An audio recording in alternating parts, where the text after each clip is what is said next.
Alright, in my vision yesterday I saw that Mother had this room before me. I'd better search the room. Who knows? Maybe she left me something behind.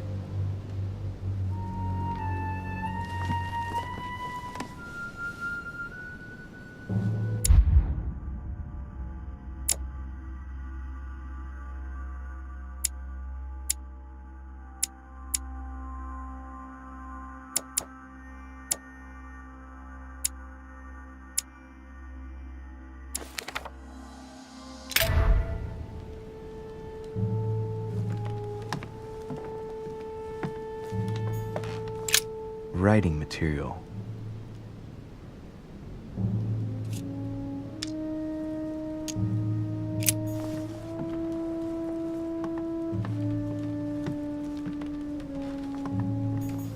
I haven't even had time to unpack my cases.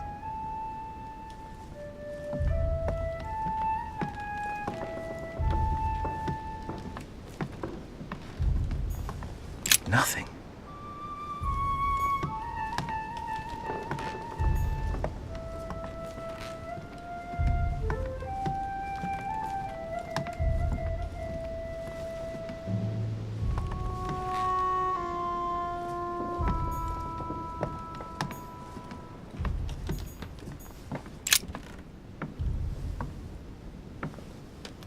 There's a circle around the lock here.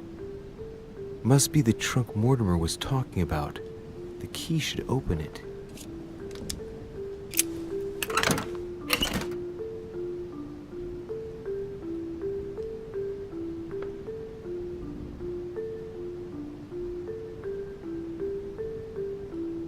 There's a note.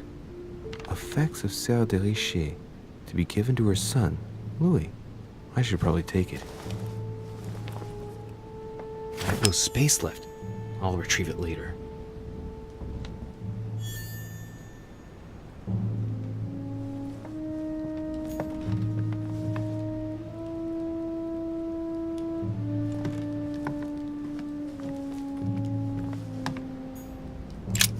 Nothing here. I wouldn't mind a nice, strong coffee, though.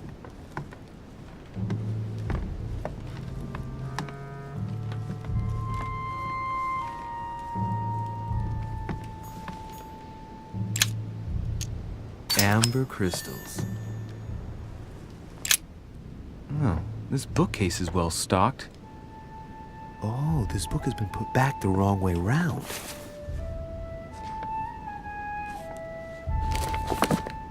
A Voyage Around the World, the travel log of the explorer Louis-Antoine de Bougainville.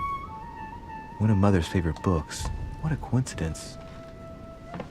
And I don't believe in coincidences. It's just too much.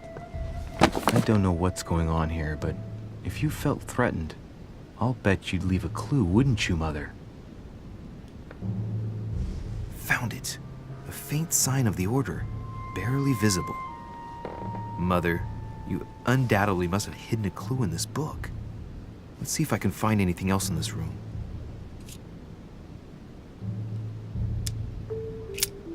Oh, I'm not far from solving the puzzle. I must keep searching.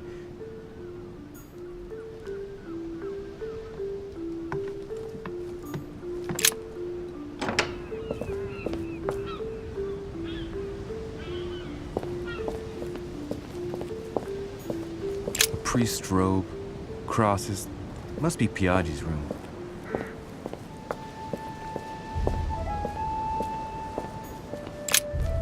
Here's something will undermine my botanist's appreciation for the local climate.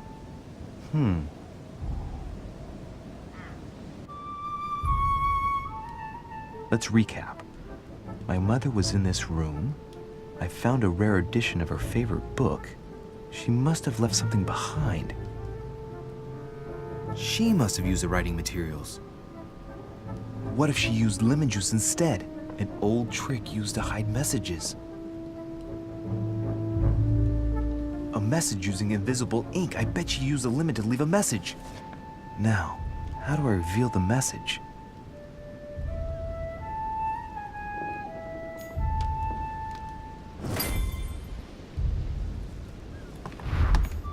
Look, markings on the floor. Just a bit worn out. I was hoping to find something leading to a secret passage.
This room looks unoccupied.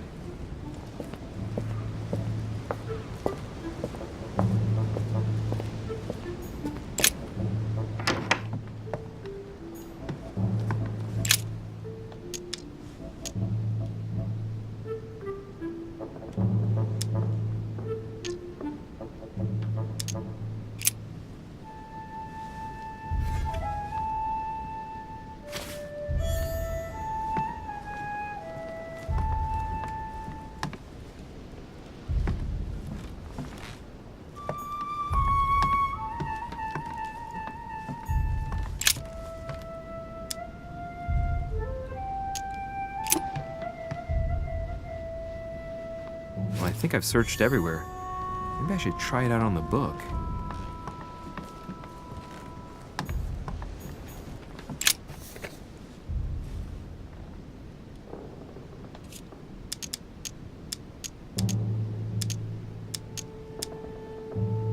Aha! It's working! The heat reveals the message. Let's see what my mother wrote. Where all eyes size you up, you must pass by the Gorgon. Gorgon was the name of Medusa in Greek mythology. On the other hand, where all eyes size you up, I don't get it. And judging by the number of paintings in the manor, could be anywhere. After that, she adds, beware hero. The beast always charges the best protected soldier. And that's its weakness. What is my mother trying to tell me? Since you've gone to so much trouble, you must not have only found something important, but you must have also felt like you were in great danger. Now I better hurry and find that damn Medusa. Sir, dinner is served in the red salon. Typical. I'm not hungry. Please give my apologies to all the guests. Sir Holm requests your presence, sir. Well, I guess I'm just gonna have to wait before going and looking for my Medusa. Tell him I'll be there in a minute.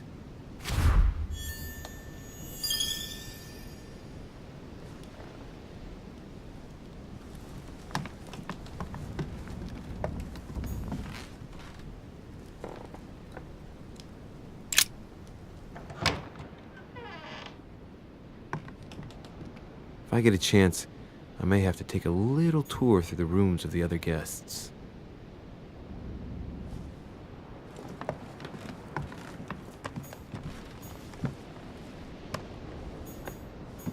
Monseigneur, His Eminence Cardinal Piaggi.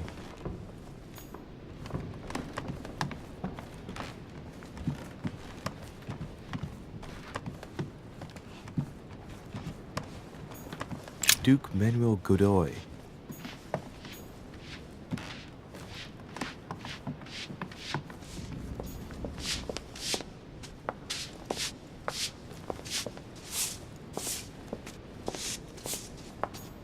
Duchess Emily Hillsborough. Might be better to take a different stairway.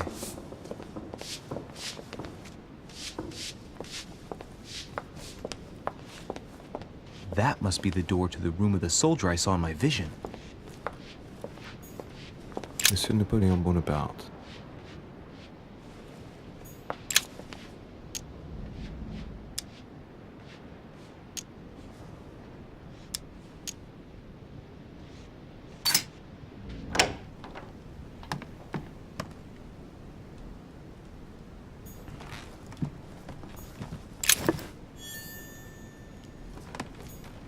The Prince by Machiavelli. A perfect read for anyone with a surfeit of ambition. That might come in handy.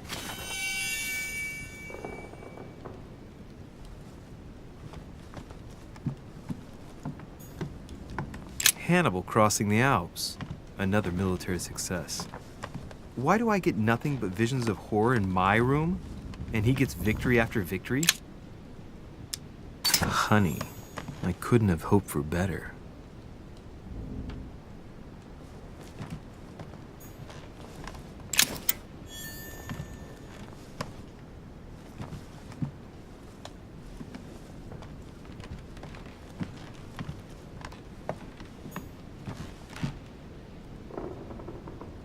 The Battle of Alexander at Issus, or How Alexander the Great Triumphed Over King Darius. Yet another one with delusions of grandeur.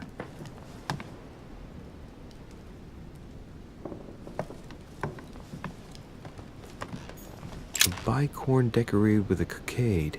It must belong to a French soldier.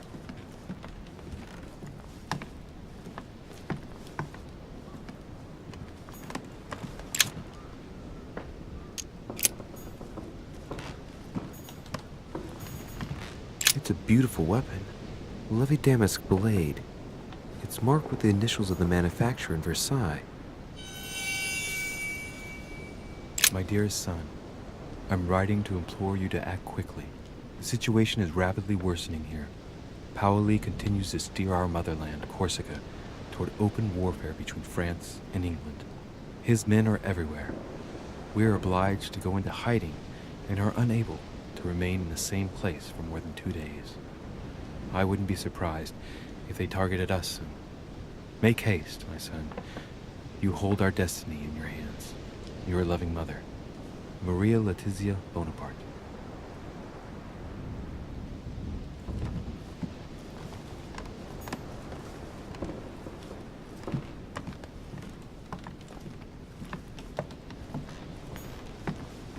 A cache.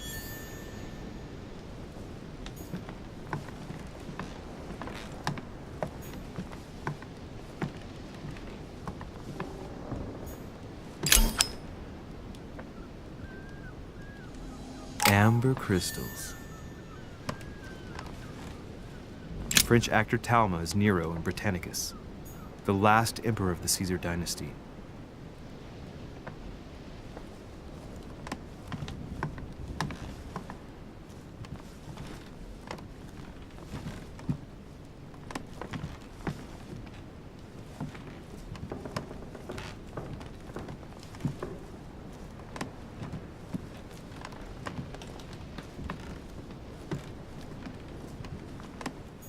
My dear Napoleon, as previously agreed, I would like to ask you to join us in January on my island to participate in the High Society meeting organized for the occasion. We shall be able to continue our discussion about our project for a new order for France. I have a proposition to make to you concerning your wish to put a strong leader at the head of France. I trust you to be discreet as to your coming. See you soon. Lord William Mortimer. Vercingetorix throws down his arms at the feet of Julius Caesar by Royer, two great army chiefs.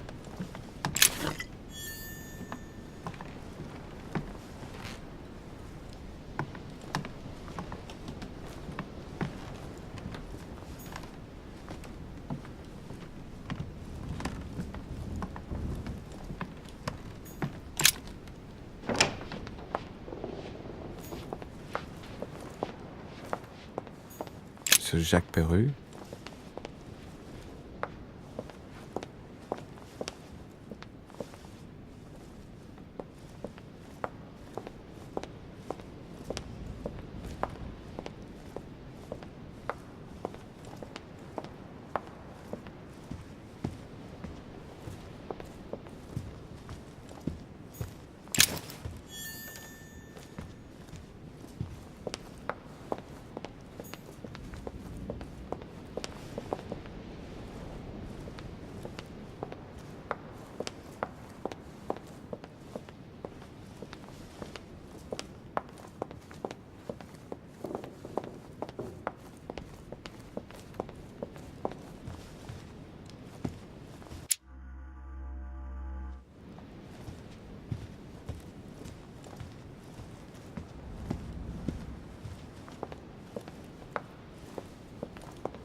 Monsieur Johann von Wulne.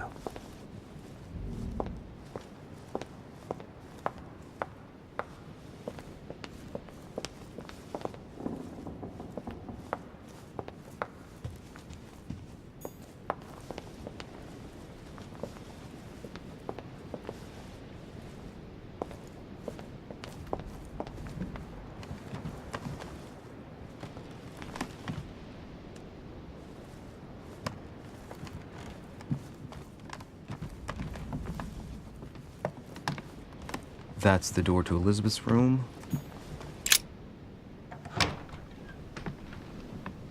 For God's sakes, what happened in here?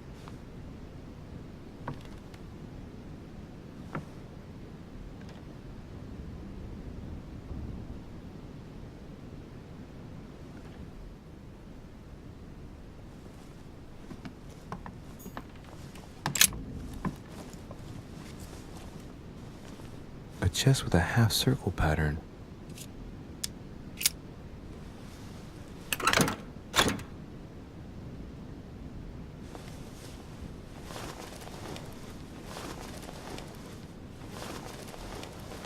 An untutored hand copied these notes. Looks like a healing method. Well, that's a pity. The writing is barely legible.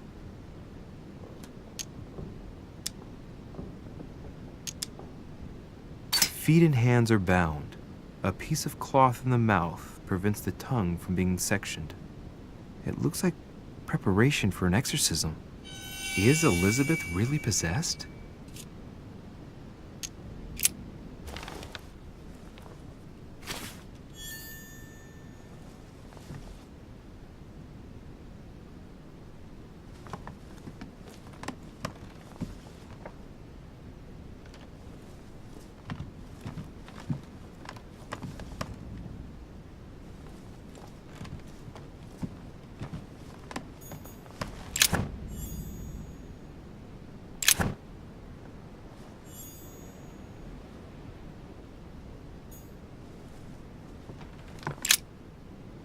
Looks like I found a box containing some kind of white crystals.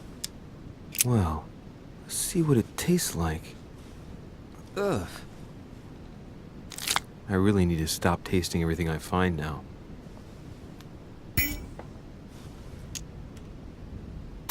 These are magnesium crystals, a fairly effective remedy for easing anxiety.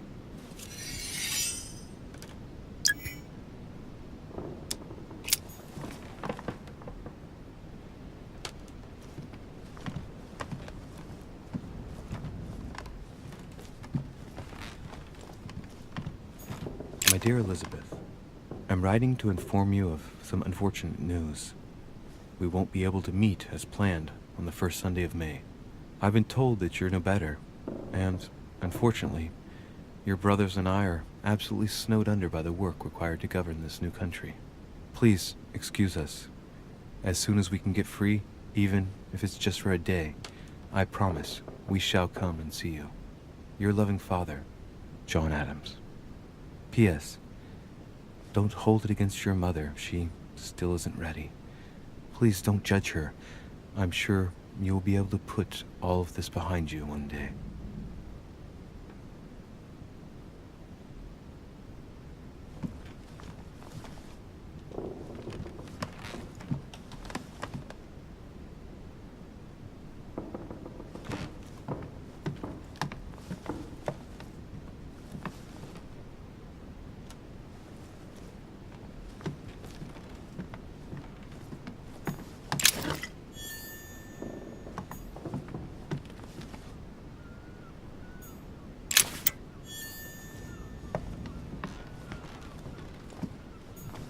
A novel of the initiation of a young woman into polite society. August 24th, 1792. Elizabeth, I'm driven to despair and doubt there is any point in writing to you. I'm not even sure you'll receive my letters. Father controls my correspondence more and more. I am certain he filters our exchanges. Thankfully, one of the chambermaids is able to help me get my letters to you, but they still remain unanswered. I often think about you and pray every day to to be able to hold you tight. We have so much time to make up. I beg you, answer me, please. Your loving sister, Abigail. P.S. That horrible woman came again yesterday. She spent a long time speaking with Father. I didn't understand everything because they spoke in French, but I'm sure they were talking about you.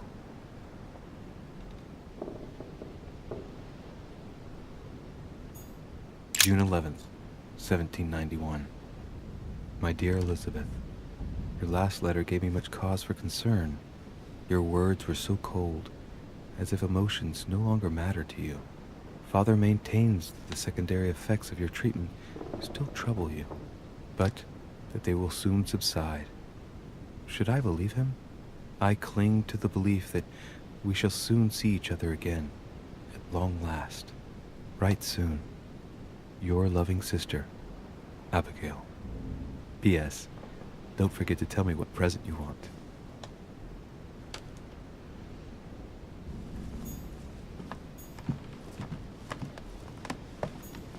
November 1791. My dear sister, the cancellation of our reunion hit me like a stab to the heart. Father told me it was for your well-being, but I can't help but blame him.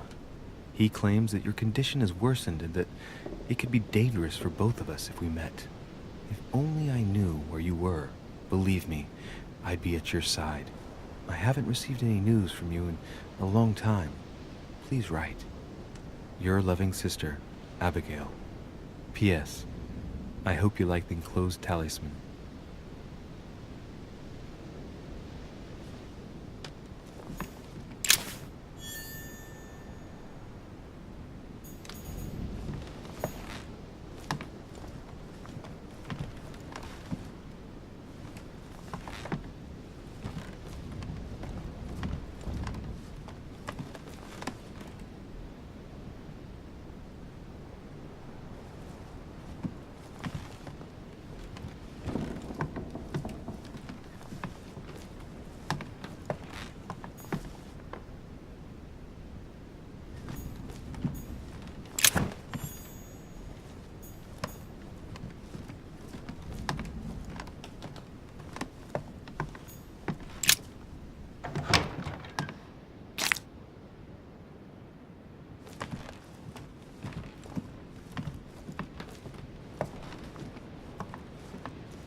President George Washington. Let no one disturb me. I'm busy. Too bad. I'll see him later.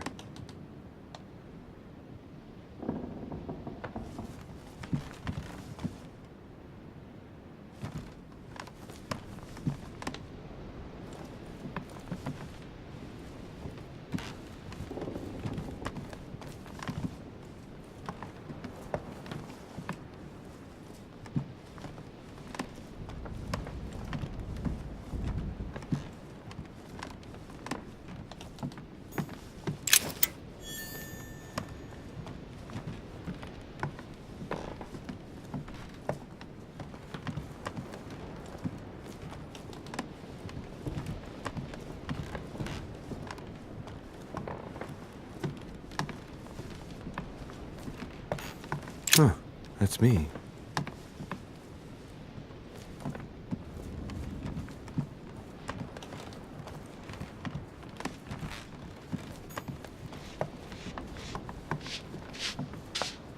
Might be better to take a different stairway.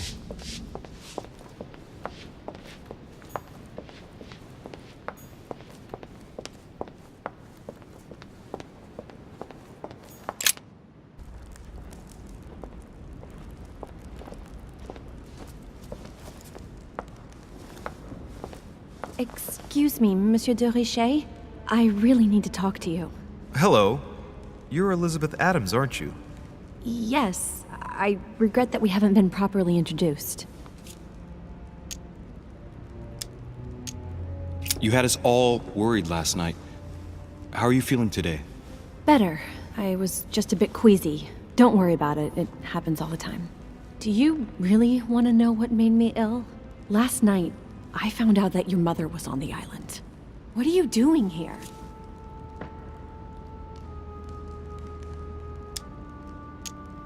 My mother came here to do business with Lord Mortimer, but she seems to have gone missing. So I'm here to find her. I know your mother very well. Really? Yes, I have been in your mother's care ever since I was born. She nursed you.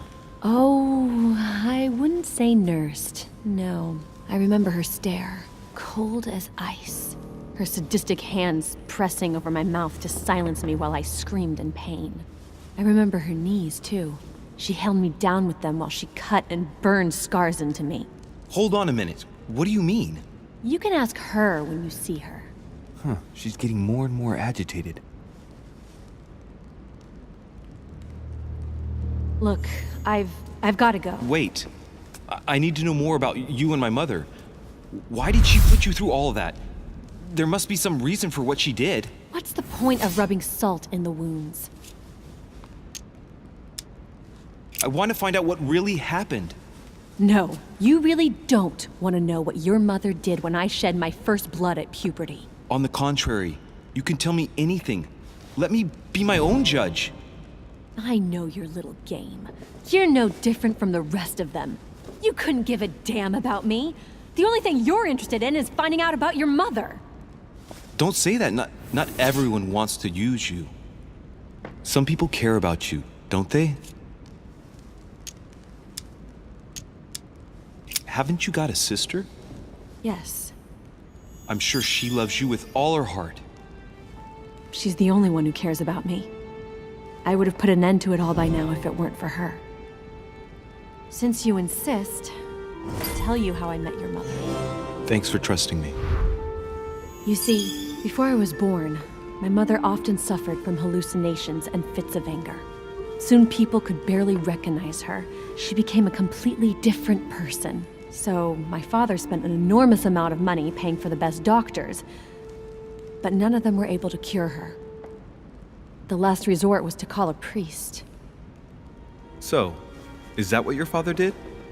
No. He went to an expert in the occult. Ah, my mother. Her reputation already extended beyond our borders. My mother's fits stopped at my birth, and Sarah de Richet concluded that the evil had passed into me. Not only did it encourage her to stay, but she took the opportunity to advise my father to separate me from the rest of my family. That's how I was declared stillborn. My fate was decided that very day. It would coincide with my mother's frequent trips to America. I had my first fit when I was 3. That's when your mother began her experiments to rid me of the evil inside. I understand how you feel, but I know my mother. I'm sure she had her reasons, even if it seems difficult to believe. Everything she put me through was all for nothing. My whole life was ruined for nothing. So what brings you here then? My father used to know Sir Holm. He offered to introduce me to the world's leading authority in the occult. Lord Mortimer. He was my last hope. Until I found out he had also invited your mother. It's got to be a coincidence. I don't believe for a second she's coming for you. You can't change my mind about this, Louis. My days are numbered, and I know it.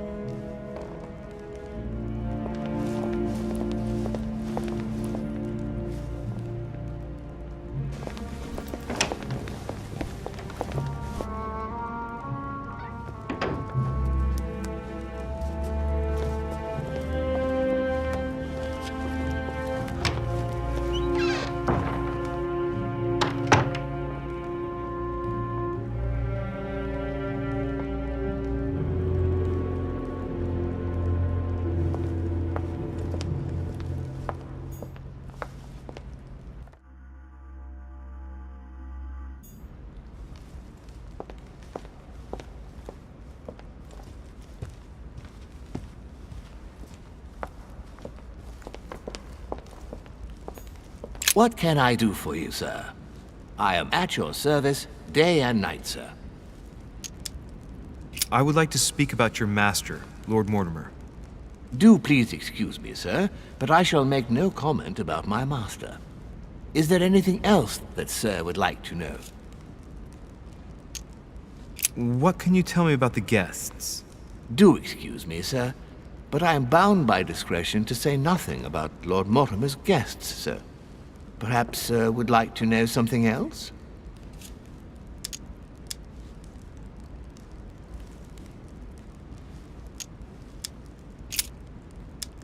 Yes. Can you briefly describe the ground floor, please? Very well, sir. On the ground floor, there are mainly living rooms. Sir finds himself at present in the Grand Hall. From the Grand Hall, Sir can access, on one side, the small salon where the guests like to relax with a good book. From there, Sir can access the conference room, which is closed at present for preparations. That is where Lord Mortimer likes to gather all of his guests for talks. From the other side of the Grand Hall, Sir may access the dining room. That is where Sir's meals will be served. From the dining room, Sir may benefit from an exceptional view overlooking the island. It is also the best way to access the portrait gallery, where a large part of Lord Mortimer's works are exhibited. And in the gallery, Sir will also find access to the garden. But Sir may be reassured the building is accessible on both sides, so that it surrounds the garden in question. So, Sir should not find cause to worry. No one has ever gotten lost. Except for my mother. Has Sir another question? What's on the first floor? The first floor is reserved for guests, sir. That is where Sir will find his private rooms. The main corridor leads around the building. 3 stairways will enable Sir to return to the ground floor. It is also from there that Sir will be able to reach the second floor. Thank you very much. Anything else, sir? Yes. What can I find on the second floor? That floor is strictly reserved for Lord Mortimer, sir. In the west wing on the second floor are his private chambers. In the east wing are the rooms reserved for Lord Mortimer's personal guests. At the moment, these rooms are reserved for Sir Holmes, sir. But only authorized guests may access that area. Does Sir have any more questions? What is outside on the island exactly? Lord Mortimer has made a point of keeping the main part of the island in its natural state, sir. For security reasons, only the wharves and the gardens are accessible to guests. If Sir would like to walk along the wharves, he has only to follow the pathway used upon his arrival. If he would like to walk in the interior gardens of the manor, I would advise Sir to pass through the portrait gallery. May I help Sir in any other way? As I was unable to bring my personal effects with me, I was wondering if you could find me a few items. Of course, sir. What would you require?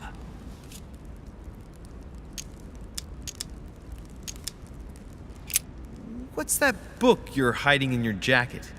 The Sorrows of Young Werther by Goethe, sir. And I am not hiding it. Hand it to me, please. It is damaged, sir. I would never dare lend Sir a book in such a pitiful state, sir. I took it to restore.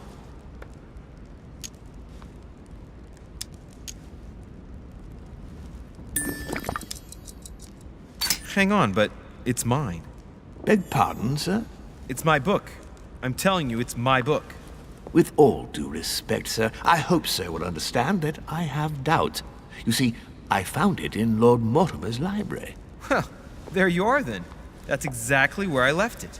I am quite put out, sir. I don't know what to say. In that case, I suggest you say nothing and hand it over. But Now!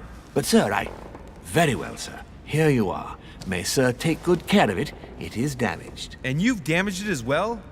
Well, bravo. Bravo. No, I didn't do anything. It wasn't me, sir. Say pardon. Pardon me, sir. Very good. There were some other things I wanted to go over with you.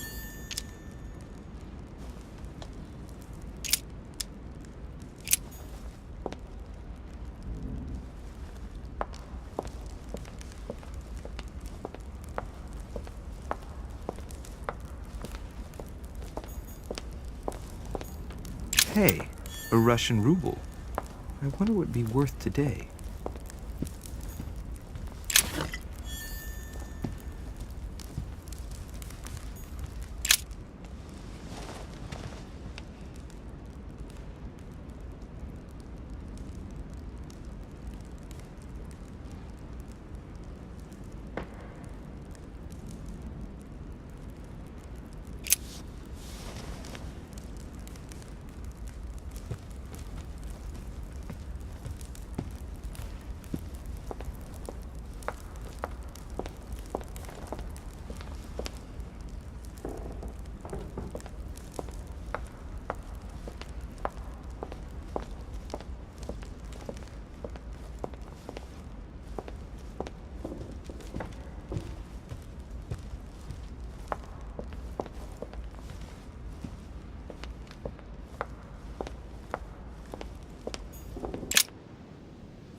Dear friends, I bid you welcome.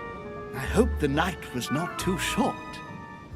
Your Eminence, Duchess, Monsieur de Richet, allow me to introduce our new guests. They arrived during the night. Johann Christoph von Wollner, Minister of Religious Affairs and close aide of Frederick William II, King of Prussia. Napoleon Bonaparte, Lieutenant of the French Revolutionary Army. And Jacques Peroux, French Revolutionary Tribunal Judge. Unfortunately, my friends, Lord Mortimer will not be joining us this morning, but he should be with us later. So, let us begin. What is Mortimer playing at? He tells me to come urgently and he sends no one to meet me? Thank you again for the wine, Your Eminence. It is served every day at the King's table. I am delighted to hear it. Volner and Piaggi seem to be getting along well. Exactly. Oh, monsieur. You must be joking. Surprising when you know Volner prohibited religious practices in Prussia. Renowned member of the Rose Croix Order, former Freemason, and great lover of alchemy. And look at Piaggi fawning over him. I really do have a problem digesting political protocol. My dear Johann, how are you? Glad to make landfall at last. And yourself? Very well. And your husband? He's poorly. The French Revolution gives him terrible headaches. Oh, I understand. I shall feel better too as soon as the situation is settled. If by chance the French crisis is emulated in Berlin, there will always be a refuge for you in London, my dear. Your offer does you honor, Emily. But London is much closer to Paris than Berlin. Beware. The French are capable of sailing up the Thames straight to the Houses of Parliament. Oh, my friend, I am shaking in my clogs.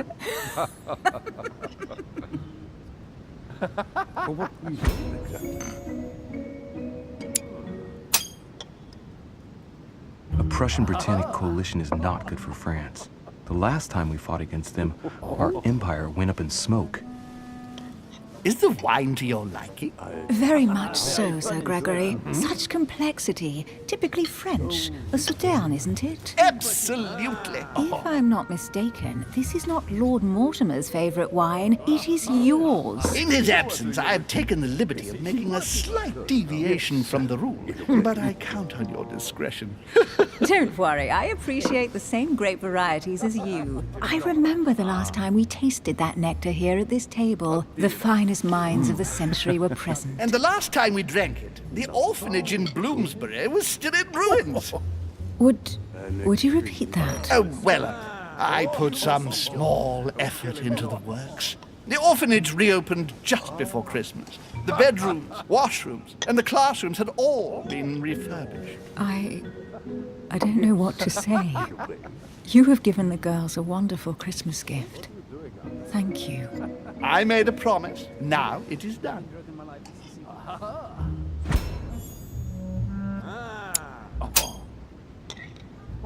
It's the first time I've ever seen her so moved. Just mentioning that orphanage broke right through Emily's hard shell. Anche che melone. Is everything all right? Yes, thank you. I had a moment of absence, but here I am again.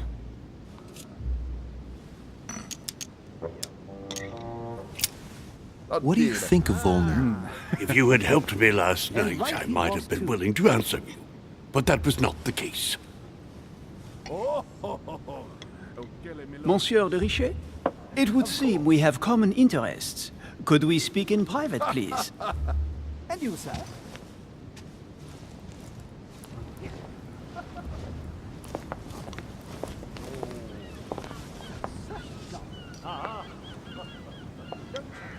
Lord Mortimer and the Golden Order, through your mother, have concluded a financial agreement. Stay composed, Louis.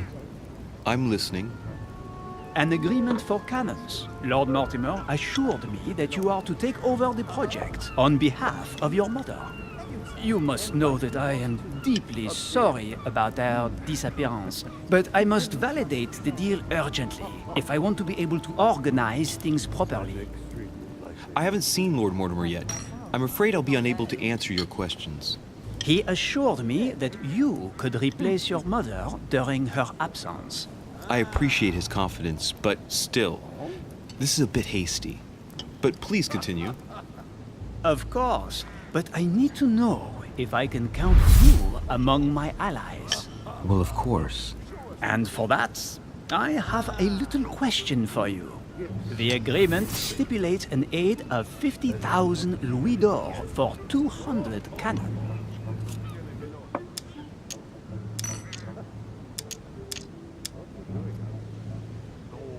Surely such an amount will buy twice as many cannons. Don't try to pull a fast one on me. We're both young, but we are not naive. Please don't be offended. I just wanted to make sure you knew what you were talking about. And I am reassured. I have one last question I would like to pose to you. We don't know each other yet, you and I. And I need to make sure that we both share the same vision for the future of France. Given the hard times that have befallen our beautiful country, what do you think it would take to restore its luster?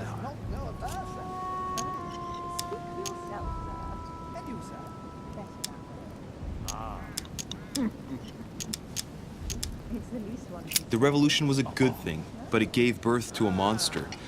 We must overthrow the new system in place. Ah, you are right. Monsieur de Richet, I am reassured. I am very happy to have met you. Lord Mortimer was right to put his trust in you. I hope to work with you in the very near future.